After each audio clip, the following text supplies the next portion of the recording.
But breaking overnight, we want to show you and get over to China because China did respond to President Trump's new tariff threat. And Eunice Yoon is in Beijing this morning with more on that. Eunice. Thanks so much, Andrew. You know, here in China, people are using a popular Chinese saying to explain President Trump's decision. They say that President Trump changes his mind faster than flipping pages on a book.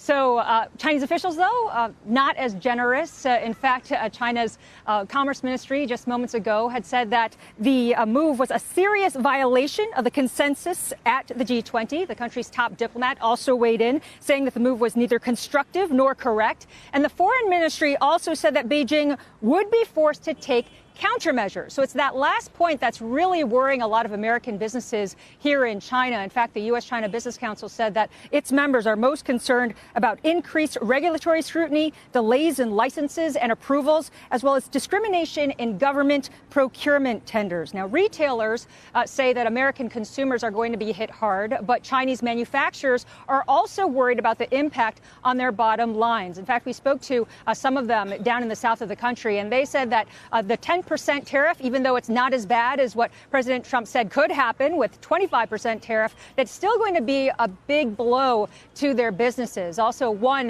in particular that makes goods for Christmas gifts for American consumers said that they're thinking they're going to have to pull out of the U.S. market altogether. Now, as for the trade deal, there have been plenty of state media stories about that. And the Global Times, which is a Communist Party paper, had said that it believed that the prospects for a trade deal are now diminished and that instead Beijing would probably have to hunker down for a prolonged trade war.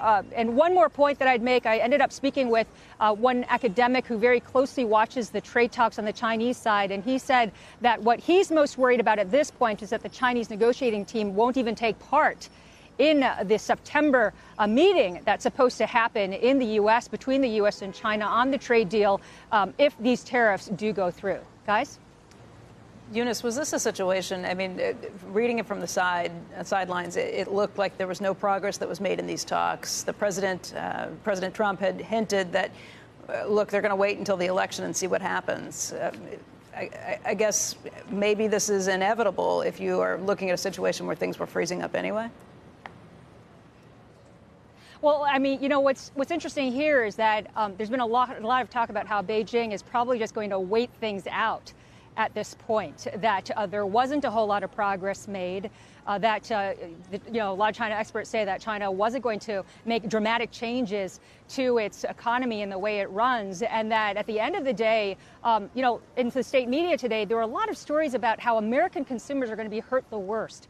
And, you know, Beijing is watching all of this. They're seeing the politics at play as well. So there's definitely a sense that Beijing has more time on its side and would be better off to just wait things out.